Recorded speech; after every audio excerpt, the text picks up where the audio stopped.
Welcome back to On the Art Trail with Joanne. I'm here this afternoon with Matt White at the Conrad Center in downtown Kitchener. So thank you, Matt, for agreeing to meet with me today. I'm sorry that your wife Karen cannot be a part of our discussion, but nonetheless, this is great to be in this center. Yeah. And we're going to spend a little bit of time and we're going to talk about Matt White and all good things about Greenlight Arts. Awesome. Yeah. Thank you for taking the time to bring me on. I'm sure that you're no stranger to being in front of a camera, Matt. A little bit. Just a little bit. I want to talk for a moment about Greenlight Arts. Yeah. And it is a company that you and your wife founded about 6 years ago. And what was your experience prior to starting this theater company? Yeah. So before Greenlight, I worked as a performer in Toronto. Our previous life was working in Toronto. Karen was also started out as a performer. We met at theater school. And then we decided that we wanted to figure out how a company operates and how we can run a company so that it's not just being beholden to somebody randomly liking you in a casting call for a commercial. Got a little tired of that sort of slog and balancing and making all the money from catering, which was great. It was a great side hustle, but wanted to see how we could actually take control of a company and have a little bit more control over our future, over our destiny, such as it is. And so while acting, I actually had a gig for 3 years working here with Theatre and Company. Okay. So I was a resident artist on this stage. Wonderful. The first show I did was actually a play called The Metamorphosis. So there was a swimming pool, if you can believe it, built right here. Wow. So much water. Wow. It was so deep. It was like a full, we would, part of our process was we could come in and do laps. Wow. It was heated for the first little while. By showtime, it was a little chilly, but that was such a cool experience. And then I did 2.5 more seasons working in, I think I did about 5 different shows. And with that process, I had the opportunity to get a grant from Theatre Ontario to transition a professional theatre training program grant to become like an apprentice general manager. Okay. And so that was where I cut my teeth on admin as well, was here. And then from there, we sort of got to a point where we kind of reached a ceiling, I guess, after the training here. We were like, let's go back to Toronto. And so as part of going back to Toronto, I also got into the graduate studies program at U of T. Okay. So I did my master's at U of T. Awesome. Karen started working, she got her yoga certification and then started working with Garth Drabinsky, who founded Livent with Myron Gottlieb back in the day. So she was kind of in with them for a while as their personal assistants and has actually continued to maintain a relationship working with Myron. Very good. And so that was a huge, an introduction to the for-profit theater producing world. And so she was there when they did Triple Sensation on CBC. But then I started, after I got my master's, I got a job at Factory Theatre as an administrator, sort of starting at the beginning and just trying to figure out how all of this stuff worked.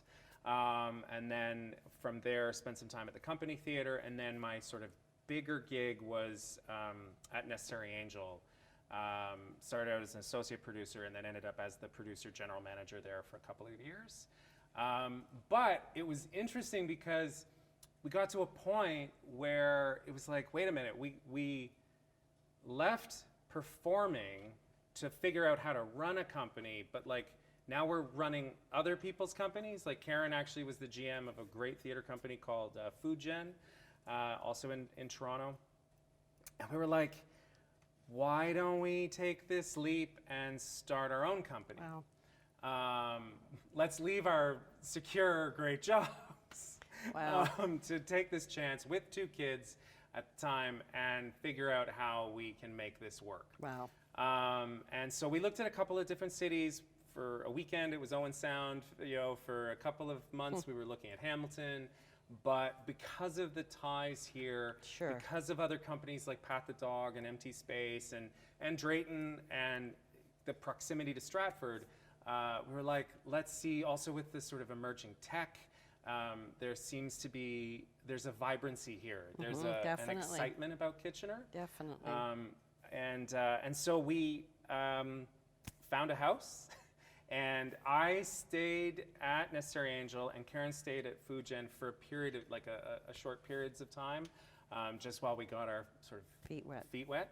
and then made the transition completely to being here. You are a local boy. I am. Right. Yeah. And Karen is not? No. Right. So it took a little convincing at first. She also had a job here at Theatre and Company. She was in a couple of shows as well. And when we were both here during that time, it was still finding its legs. Kitchener was, and so she grew up in Montreal. And for her, the cosmopolitan, Toronto, I mean, for years, that's what you think, right? Like, Toronto's the place where you go to have a career as a performer. Right. And so it's a lot of retelling or re-examining the narrative of what kind of things do we want out of our life. I think had we not had kids, we might still be in in Toronto. the city, right. Yeah. So you're together in this company, and Yeah. Obviously each of you bring different strengths to what you're doing. So who does what? Right. So I am kind of more like I'm the artistic director, so I focus on the art primarily, although. Focus on the art, meaning? So what shows are we going to program? What shows will I direct? What playwrights, who are we going to work with? And then her head, like the main thing that she is the leader of is the everything else. It's the everything else. It is making sure it all works, and securing the funding and the administration. Right. Now, when I say that, the lines get blurred. Sure, of course. Because I had so much experience in administration, so it's not completely new to me, and because she has an artistic background, she very much appreciates being included in those conversations. Sure. So there's a whole new project that we're looking at with a commission that came from Karen in this most recent conversation around our approaching the OAC and the Canada Council granting and looking at the next 5 years. I wanted to do one show, and then she read the script and she was like, oh, what if we commissioned this playwright, a great, fantastic playwright that we have a relationship with. He wrote The Seat Next to the King, which we presented a couple years ago. And now she was like, why don't we commission him to write a companion piece? And then she took the lead with the conversation with Stephen. And so it's really lovely how we have that sort You're of. a good combo. Yeah. We're going to take a short break, Matt. Sure. And we're going to be back in a few minutes, and we're going to talk more about some of the productions that you've done.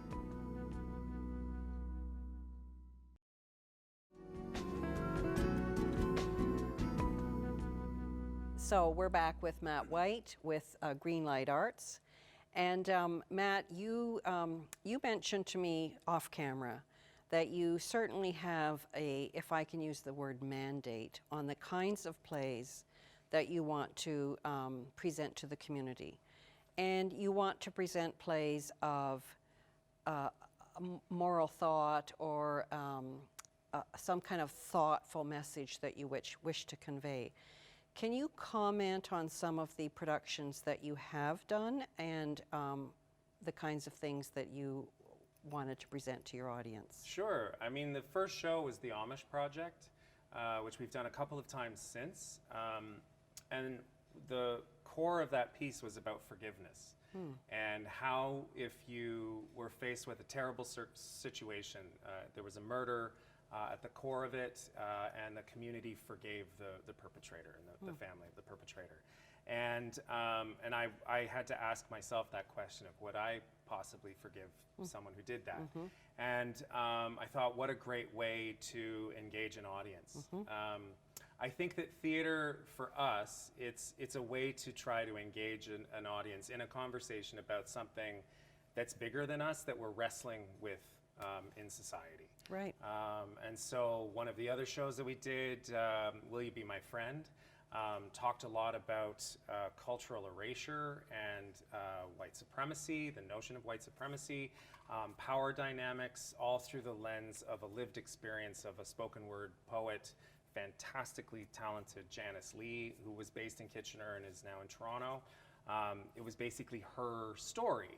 And what was interesting about that piece was that about 3/4 of the way through, you think the play's going to end one way, and then she sort of drops the whole performance and challenges the audience and says, you're being complacent in my continual erasure.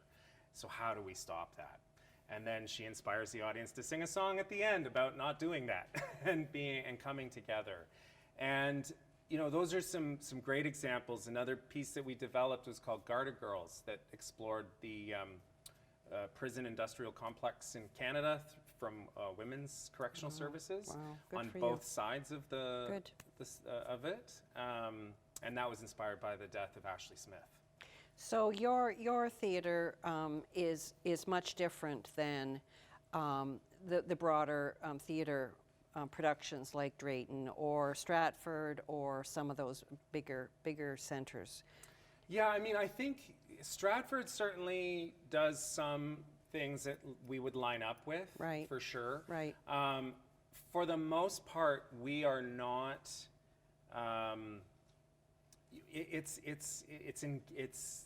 What's the way to put it? We want to engage in difficult conversations, not all the time. I mean, sometimes we do like to laugh. Sure. And when we do A Very Layla Christmas, that is joy, and we're looking at finding other ways to have joy. But I think it's about just trying to be present in this moment and recognize that it's not a great place for everybody. And so how can we then be mindful of that? Instead of just trying to turn off, Yep. we want to turn you on to something, which is not always the easiest thing to encourage. Absolutely. When life is hard. Absolutely. Your production that you mentioned, your Layla Christmas production, of course, that won't be happening this year. No, sadly. And sadly, so I'm sure the community will be missing that at this time of year. Yeah, it doesn't quite feel like Christmas without Layla. Ah, that's but we're wonderful. hoping that maybe in the future we're certainly going to bring Izad back in different ways, but hopefully Layla as well. Awesome. Can you comment on the Maeva Moore Award that you received in 2019? Yeah, so Charlotte Corbeil-Coleman received the award for the play Garda Girls, which we commissioned and developed. So it was a great win to see Charlotte's work be honored that way, and to have that type of significant sort of circle, if you go back to having it start here. What happened was we developed it, and then Tarragon Theatre in Toronto loved the script and wanted to make it happen. And so then they premiered it with us. We were in association, and then we brought it here after it premiered in Toronto. And then Charlotte won the award, and it was amazing for Best New Play, because that hasn't happened with a show that started. It got its roots here.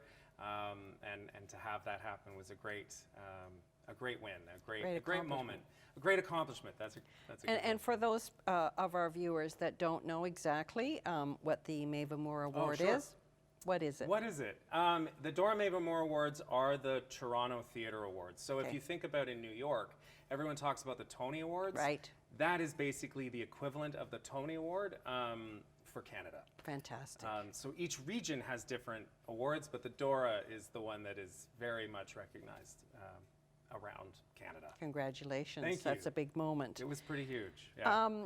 Can you describe some other collaborations that you've done working with others in local theatre?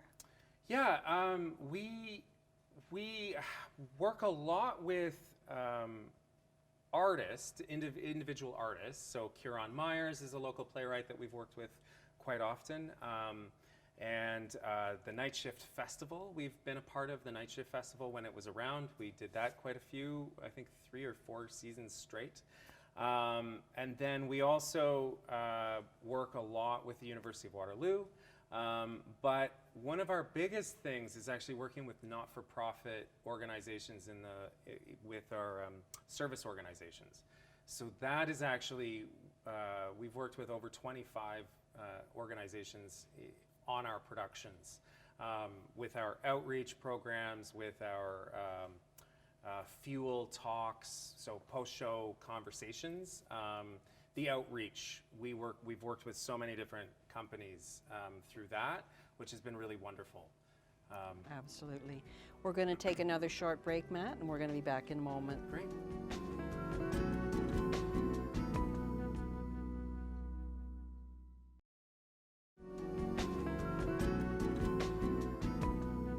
So welcome back. I'm here with Matt White in the Conrad Centre in Guelph, and we're having a wonderful conversation about Greenlight Arts, your theatre company that you and your wife started about 6 years ago.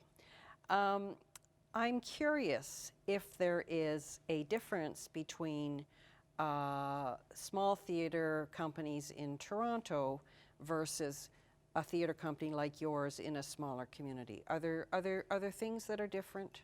There are. I'm excited. It's both a double-edged sword, I guess. Yeah. A catch-22. Because in Toronto, you have such a larger audience to pull from, and people who are more, like there's just a wider reach of people who are in the know per se. Who will read Kelly Nestruck in the Globe and Mail. And so I think that's been one of the bigger learning curves. Sure. Because there's great work that's happening here, but it's about showing everyone and getting the audience here jazzed about what's happening here. And so I think that's sort of one of the pillar challenges. But one of the other things that I do love about here that I really appreciated was that having the different not-for-profit companies to reach out to, you can find a community, you can build a community, I think, a little bit easier here than sometimes what I've felt in Toronto. I've produced several shows in TO, and because of the size and the scope of it, you can run out of your advertising dollars pretty quickly. Sure. Whereas here, it's a lot of word of mouth. It's a different kind of working. We are in times of COVID, and I just can't imagine how frustrating this has been for you, this process of putting everything on hold since March. How can the local community sort of get involved, Matt, to help Greenlight Arts? I think the first thing is just come back when we have shows. They will. That's the first thing, is that if you haven't taken a chance on a show, this is the time to take a chance on a show. We'll make you feel welcome, and I know we talked about like serious thinking. The first show that we want to do when we come back is going to be more wide-ranging for an audience. We're hoping to do it outside in the summer. There you go. Spring or summer. Good. And try to get those experiences again. Like, I think that's one of the things that audiences are craving. Oh, is definitely. to have an experience. Definitely. And so I think it's just about maybe, if you're like, what is this company? Taking a chance to trust that it'll be a great night out. It might get you thinking. And then if you're so inspired, you can always donate. But the biggest thing is audience development. And so if you liked it, then tell your friends. That's really the simplest thing that we will be looking for. Yeah, there's some real challenges, of course, you know, to figure out how best to reach your audience and to bring them back. You know, when you're unable to do live theater inside an indoor space, I'm sure you're creative and your whole team will be very creative in trying to figure things out. Before we end the interview, Matt, I wanted to talk a little bit about you and your great accomplishments that you are doing in this community. It struck me as quite interesting that you finished a series on CBC. Yeah. Talking about parenting at the time of COVID. How did that come about, and what did you do? So it was nice. It was such a great way to to get engaged during the first wave. So what happened was Jackie Sharkey from CBC reached out and said, "Hey, would you and your family be interested in participating in this?" And so we did. So Karen and I would record on our phones exchanges that were happening. It was focusing on the reality of trying to homeschool. Well, no, we weren't homeschooling, but it was that distance learning 1.0, and the challenges and how did we navigate, because it felt like, it feels like 5 years ago, and as well as like approach, right? Like so many things have tightened up since then in how we're trying to approach it, and the school board has been so much more helpful, and so there's actual dedicated time now for the kids to be learning distanced. But our first focus was what is the hijinks of our family, and we're pretty transparent. We don't hide anything, so we're like, this is the challenge. I freely admit I don't know any French, so how am I going to teach my kid French? Poorly. So yeah. So. And another cool thing that you're involved with is teaching math and computer students public speaking skills, which I think is fantastic. And so that's an ongoing project with you. You're doing that right now, and you will be doing it again in the winter term. In the winter term, yeah. I love it. It's one of my favorite, it's one of my highlights, actually, since moving back and being able to teach this class. Because it's been great to, on the first day, I often say to the math and computer science students, my job is to help you take your brilliant ideas and find a way to communicate them to an audience who will then hopefully invest in your brilliance. Love it. And so it's a lot of analyzing different speeches, but also they have 6 opportunities to test out speech writing, speech creation, and then how to actually perform it. I think it's brilliant. Thank you. And I'm sure it's rewarding for you in it. Oh yeah. Right, in a sense. Very much so. A new word that I learned when I was doing a little bit of research on you was that you are a dramaturge. Tell us, please, what that is and what your involvement is with that. So that's about play development. I like to think of it as sort of like a midwife for a playwright. So my job is to try and encourage a playwright to find the story that they're trying to tell. And sometimes, it can be challenging, where it's like, I can see it there, and it's just like, how do you encourage the playwright to get there? And then sometimes it's just about giving them the freedom to play around in the sandbox, and some really brilliant things happen. But yeah, that's sort of the way that I look at it. Right now I'm working with Izad, Layla. So Izad, we're working on a stand-up show that will have theatrical components that are all about his life as a white passing Iranian man.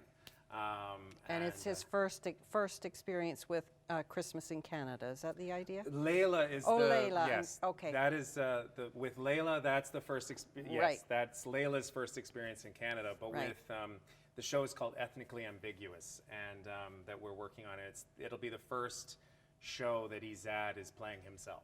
Awesome. As opposed to Layla. He does all types of commercials and stuff, but I'm excited for this one. Thank you very much, Matt, Thank you. for speaking with me today. You know what? Good things ahead Thank you. for Greenlight Arts, for sure. And I'm sure the local community will be waiting for what's up next. So best of luck to you and your family and to your lovely wife. Thank you. And thank you very much for doing this with me today. Well, you're welcome, and thank you for thinking of us. You're quite welcome. Right on.